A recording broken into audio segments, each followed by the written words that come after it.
Welcome back, everybody. Chef David here from New Wave Studio Kitchen. We want to wish you guys all a Merry Christmas and a Happy Holiday Season. So today we're going to make a really nice, rustic but elegant, intimate dinner for you and your loved one. Okay, we're going to do some amazing winter-style vegetables. Brussels sprouts, which we're going to cook with smoked bacon. We've got some beautiful, beautiful new potatoes pulled from the ground. And we've got these amazing carrots. These are organic carrots. There's different colors. I think there's quite a few different species and colors of carrots. You guys should look it up and take a look. And I'm going to do something a little different with these that may surprise you. So we're going to roast carrots and we're going to roast Brussels sprouts. And I'm probably going to have to do them in a big oven because I can only get so much in here at a time. But in here, in the bottom, I'm going to do these amazing rosemary potatoes. I'm going to get them started cooking while we come to the big hit. And the big hit today is going to be filet mignon, but we're going to make it into a classic beef Wellington. The beef Wellington is a filet mignon that's been lightly rubbed with some Dijon mustard, wrapped with some good quality ham, or even better, prosciutto from Italy, and then encased in puff pastry and baked, and it should be beautiful.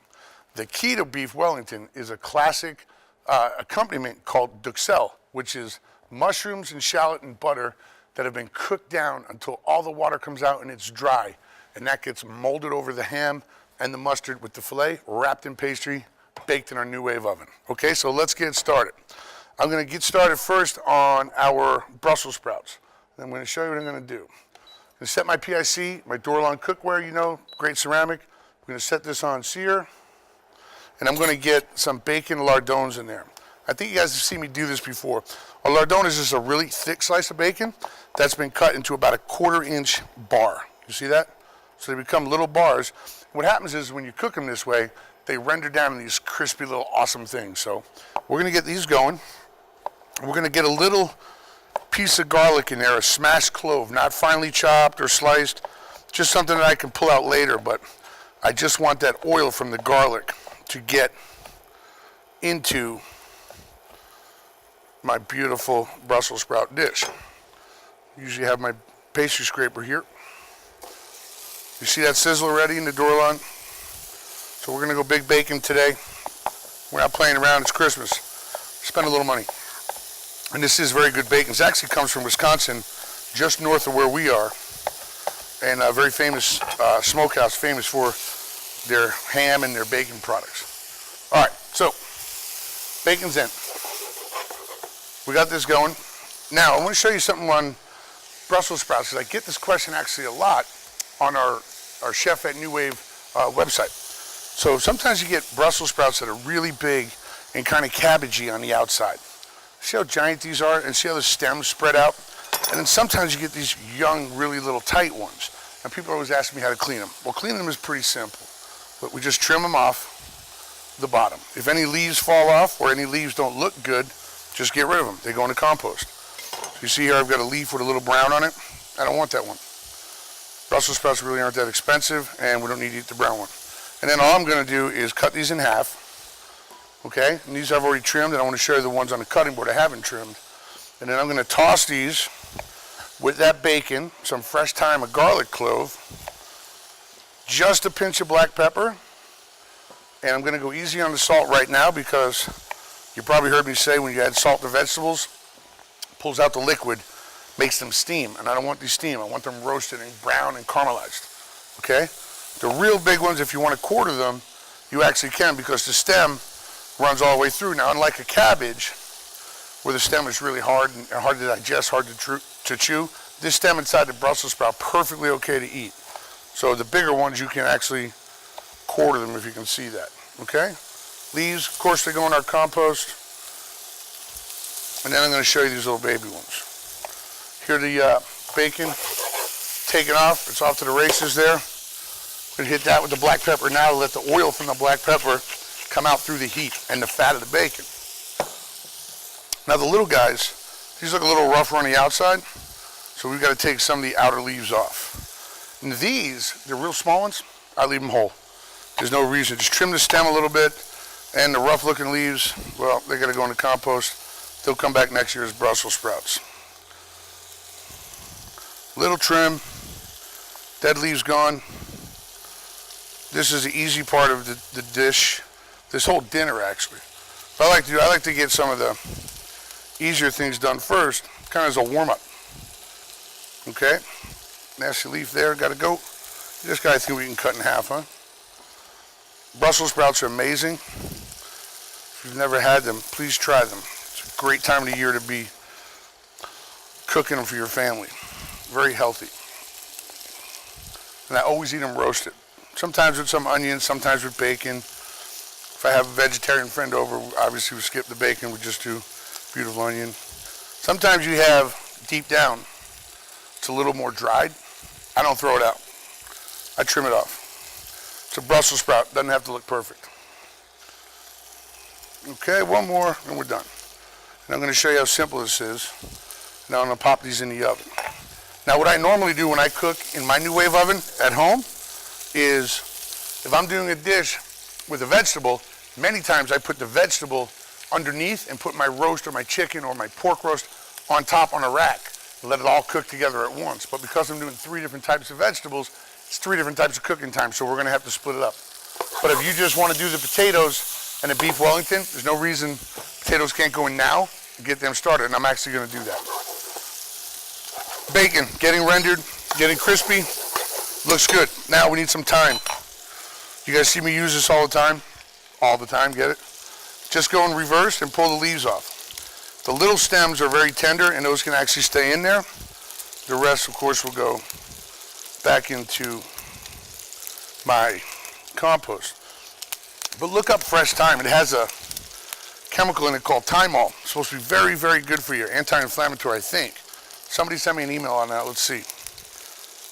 But a friend was just telling me about that the other day, but I didn't have enough time to research it for you guys before we did this show, because after all, it's Christmas. Get it right in there. I love these little leaves. It smells amazing. When it hits the heat, it smells even better. All these stems, right in the compost. Now, last big aromatic. Pull off a piece of garlic. Take some of the paper. Back of the hand, just give it a crush. Look, the clove comes right out. Okay? I think I showed you guys this before. Sometimes when the garlic's a little older, actually starts to germinate. See that in there? It's actually trying to regrow. I always pull that out. When I was first starting out cooking, I had a chef told me that this can give people hiccups. So I don't know if that's true or not, but I always take it out. And look, I'm not going to chop this up. I want this in here whole. It's just going to flavor that bacon fat with a little bit of garlic. I want the bacon to come through on the Brussels sprouts, not garlic, but I want a little bit of underlying of that. Okay, now, many people you'll see when they render bacon down like this, they want to drain off this fat. I'm not draining off the fat because I want that fat coating my Brussels sprouts. Okay, so there's that. So now, there's a lot of bacon in this dish. I kind of did that for a reason because we're going to be here for a few hours today. See how fast, bright green these got from the heat of the bacon? Okay, that's it. Now here's what I do. Clean sheet pan, right on there, okay? These go and pop in my oven. Let's get the duxelle started. The duxelle is mushrooms, shallots. I'm going to puree the mushrooms, not puree them, but I'm going to grind them up. And what you have to do is get them chopped so finely. The best way to do it is in a small food processor. If not, you're going to sit there with your knife and you're going to be there for a little bit. But let's get these guys going because the finer they are. Now some people describe duxelle as almost like a mushroom paste. I don't. I still want a little texture in it. And of course they're going to break down a lot more when you cook them. So we get this on, we could probably get a few more in the top. We just turn this guy on.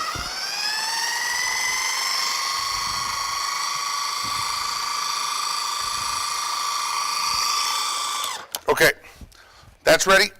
Now, I want to get some shallots in here. I think you guys have seen me use these before. It's in the onion family. Very common in Western Europe cooking, very common in Chinese cooking. And they're smaller than an onion and they're much, much sweeter. And the paper sometimes a bear to get off. I see a lot of chefs, they just peel off a big whole layer so they don't have to waste time, but I don't think we should be wasting all that shallot, right? So if you got to scrape out a little bit, it comes off. And what I'm going to do with these is two different things we can do. I see some recipes, some chefs call for putting it right in your food processor to make them small. I don't like that. Again, texture for me. Okay, what I want to do with these is I want to get some very thin slices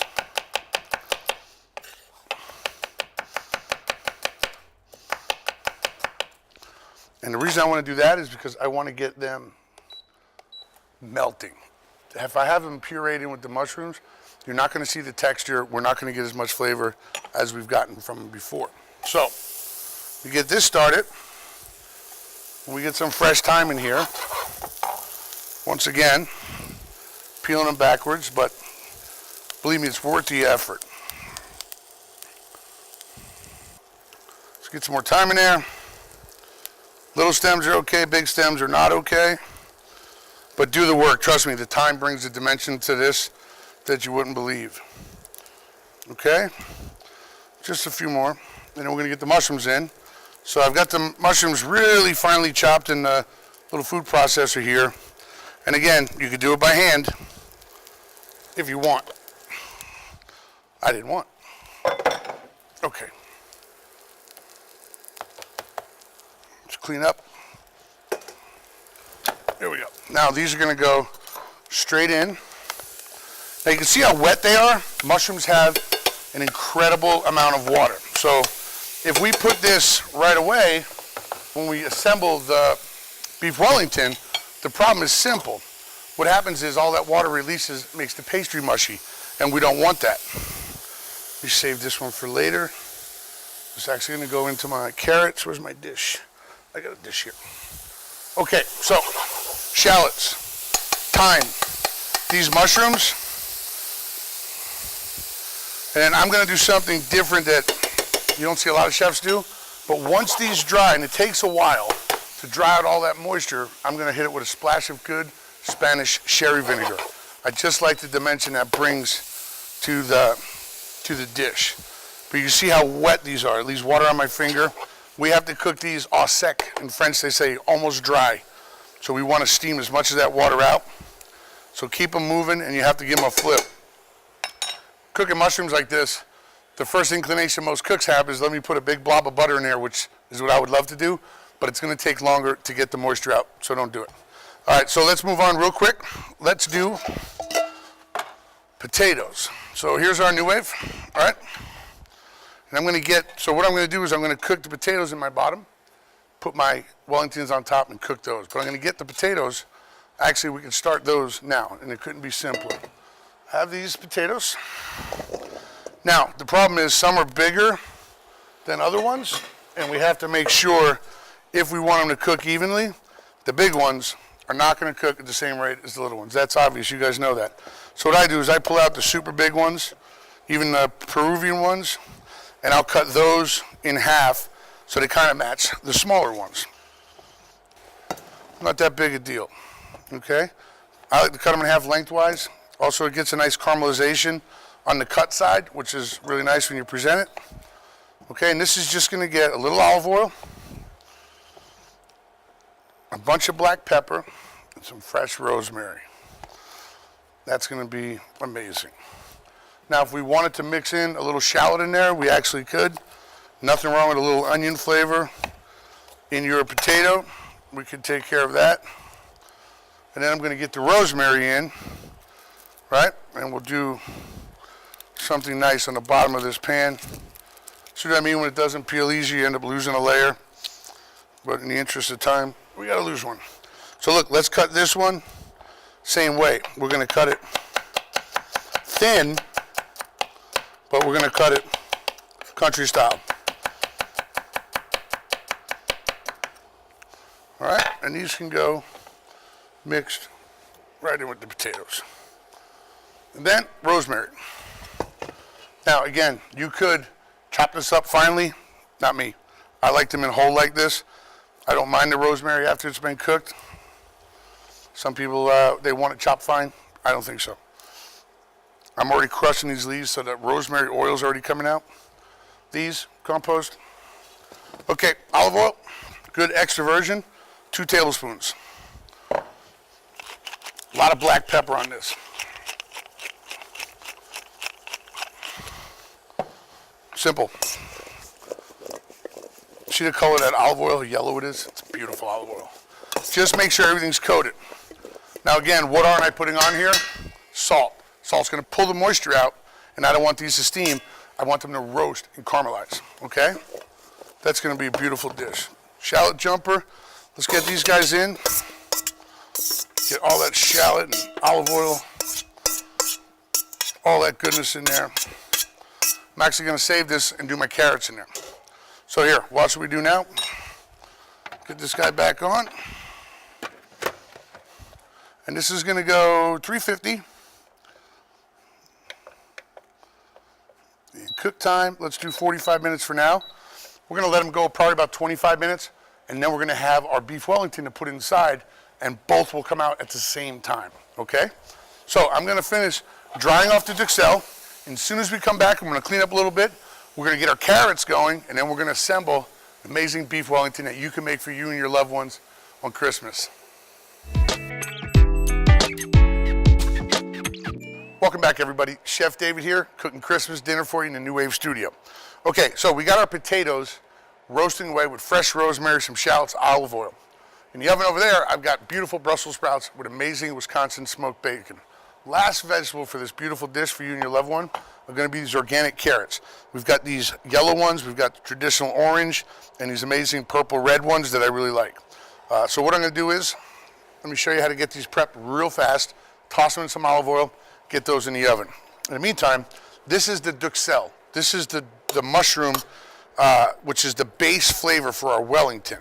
And you can see it's dried quite a bit. There's not a lot of moisture left, and it smells amazingly fragrant, but I'm gonna let it go. I lowered the heat down to 175. I'm just gonna keep smearing it out and let the water keep evaporating, all right? This is a key component to beef Wellington. Carrots. All right, here we go. Very simple. I always like to leave a little of the stem on. I think it makes it look a little more rustic. I've actually been to some restaurants in Europe where you get the whole thing on there roasted in the oven. Very rustic, but it's all edible. All this is actually edible. Matter of fact, many times when you have the leaves on the end of the carrot, I save those and I chop them, I use them like parsley. These also small animals, go nuts for. All right, so big ones, small ones. We have to do the same thing we did with the potatoes. The other thing you could do is pair up your big ones, right? Like this.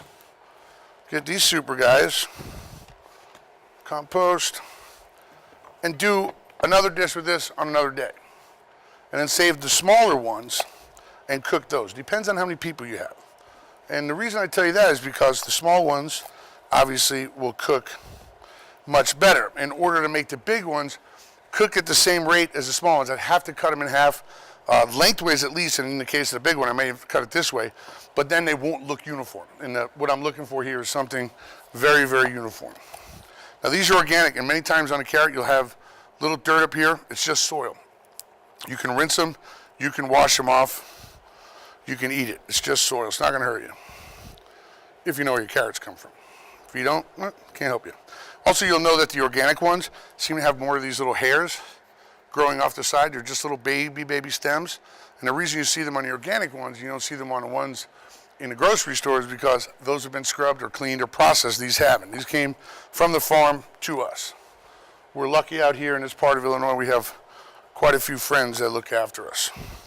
So the big ones I'm going to use in another dish. Also, next time you're if you go to a good grocery market or even a farmer's market, keep an eye out. Sometimes you'll see baby parsnips like this, but even better, you'll see something called parsley root. Have you ever seen a big green bunch of parsley? Well, it grows on a root. It looks just like this. It's actually amazing to roast in the oven or peel, slice, and saute. It's really beautiful flavor. You actually see that quite a bit in Germany. All right, so these guys, you will cook another day. So these actually be really nice wrapped in foil and roasted actually next to a campfire. If you ever wrap baked potatoes in foil and put them in a campfire on the embers, amazing. This does wonderful like that. If not, put them right in your oven with a little olive oil. They'll be amazing. Let's save those guys for another day. All right, so these ones, very simple. Where's my bowl? This is the bowl I did the potatoes in. It's got olive oil in it. That's it. Some shallots. Now it's going to have some more olive oil. It's a simple dish. It's Christmas. I don't want to spend all night in the kitchen.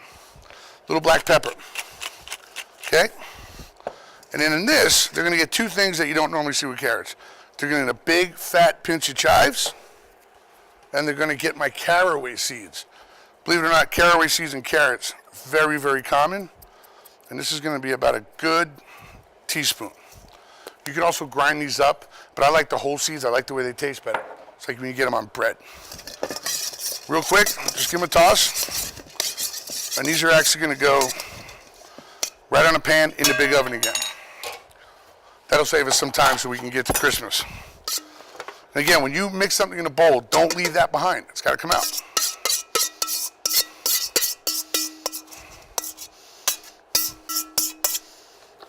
See how beautiful that looks? That can go away. Let's get these in the oven.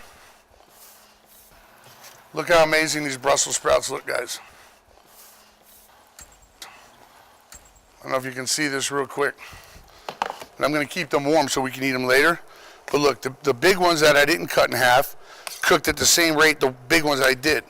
Now these are going to go into a beautiful bowl, and I'm going to keep them warm in my warming oven for now, and we're going to serve this all together. It's going to be amazing. I just want you to see that real quick. I get happy when I see that. Put these in the warming oven, let the carrots cook. Now let's make beef Wellington. Easiest thing in the world. So we've got filet mignon. We've got a peeler for some reason. We don't need that right now. Two beautiful pieces of filet. See that? We've got prosciutto. We've got Dijon mustard. Okay? And I've got puff pastry. Now, puff pastry, set this here. A couple of tricks about puff pastry. First up, it'll come with a lot of flour. If you make it or you store buy it, either way, I'm okay with that. Get the flour off. Okay? Give it a flip. Wipe your board. Okay? Picked up a couple of herbs on there. I'm good with that. Now, what you want to make sure you don't do is on the edges that are cut, don't squeeze it. If you squeeze it, it won't rise. This is going to be a very simple dish. I'm going to form them, and I'm going to grab a plate and get them in my oven. And when we come back, we're going to have the most amazing dinner. But let me show you how to do this real quick. A couple of very simple steps, guys. Take one of your fillets, okay? Take a little bit of mustard, not a lot, and just get it all over the fillet. Okay? Both sides. Kind of make a mess a little bit, but you know me, I'm always making a mess here. Let's do them both so they're done. Okay? I like a lot of mustard. Some guys, especially my friends, a couple restaurants in New York, put the bare minimum of mustard, but I like the big flavor. That's me. Okay, now we take 2 pieces of Italian prosciutto. This is domestic. It's not from Italy. This is from a pretty good company called Volpi. Take one of the fillets. I set it down. Black pepper right on top. Tiny pinch of salt. The reason is prosciutto is salty, right? Right over like this. Okay? Doesn't have to be perfect. Remember, it's going to be wrapped in pastry. So this guy's sitting here, and you can see the top. Now it's wrapped in the prosciutto, huh? I take a little bit of my duxelle. It's going to go right in the middle. Not too much. It's enough to form a little cozy bed. This guy goes on top, and then I like to do this. A little more on the top. Now, around the edge, if we want this to stick, we are going to need a little bit of a light egg wash. I mix mine with a little olive oil and a little water. Just like the way it works out. You don't need a lot, because we're also going to put it on top. All right? Now what you want to do here is we want to form this without making too much dough. So we're going to have some trim. And I like to trim it in kind of a circle. See what I'm doing here? All right? Even on this side. We can even move it. All right? We can save that for something else, or we can do something. Then this just basically, we are going to a little more egg wash, and we're just going to fold it right over the top like a little parcel. Okay? Over the top. Now, you can form it a little bit. And let's get some egg wash on it right now, because these are going in the oven in just a few minutes. I'm going to show you where they're sitting at the minute we come back. And this is going to get a little score across the top, not going too deep, just to give it a little garnish after it bakes.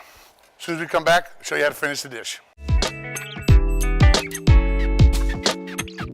Welcome back, everybody. Chef David here at the New Wave Studio Kitchen for our quick and simple but elegant Christmas dinner. We got cleaned up real nice here. We've pulled out our Brussels sprouts with Wisconsin smoked bacon. We got the beautiful organic carrots, tossed with some olive oil and a little caraway. And now we got the piece de resistance over here. Let's take the lid off, put it on the rack. Beef Wellington, and underneath I'm going to show you. Let's take these guys out because I want them to rest for a second, right? Nice and crispy on the top. It's going to be a little wet on the bottom, obviously, because it steams a little bit. But let me get my towel here, take my rack out, right? Put this somewhere safe because it's hot. Okay. And over here, this is the best part for me. This is my favorite part of the dish. Incredible roasted potatoes, real country style.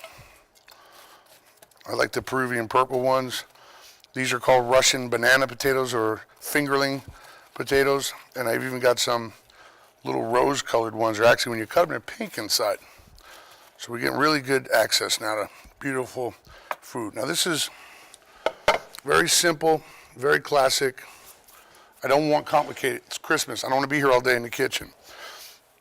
After we made our beef Wellington, we take some of our homemade beef stock and we make a very, very light sauce, or actually a gravy. You'll see me sometimes when I'm cooking steaks, I use something called the demi-glace. It's reduced quite a bit. It's very thick. This one's a lot lighter, but it has a really, really intense beef flavor. And what I like to do, you don't have to do this, but I like to get this right over my potatoes. It kind of runs around. It's dark, it's rich. We go a little more pepper, little sprig of sea salt. Now, on the Wellingtons, I use this. I recommend you get one. This is called a probe thermometer, and this one happens to be digital. And what it will do is, without damaging anything, you can get right into the meat and see the temperature. We're at 130 degrees. It's about medium, and I'm okay with that. Also, many times you're making beef Wellington before you put the mustard on the steak, you can grill it on a grill, get marks, or you can sear it in a pan. I like to do mine the way I did because I want to get more of that mushroom and ham flavor. Let's take a look, see if we did okay. All right, you guys tell me if that's okay for you and your loved one on Christmas dinner. And if that's okay, making a mess, chef, as usual. And if this is okay, guys, try to make this dish at home, please. And I'd like you to send me a picture. Brussels sprouts with Wisconsin bacon, beautiful caraway carrots, and this, you can see the duxelle around here, a little bit of the prosciutto, perfectly cooked, just about medium rare medium, and the roasted potatoes. Merry Christmas, guys. Happy holidays. Be safe. Be with your loved ones. Get cooking and live well for less. See you soon.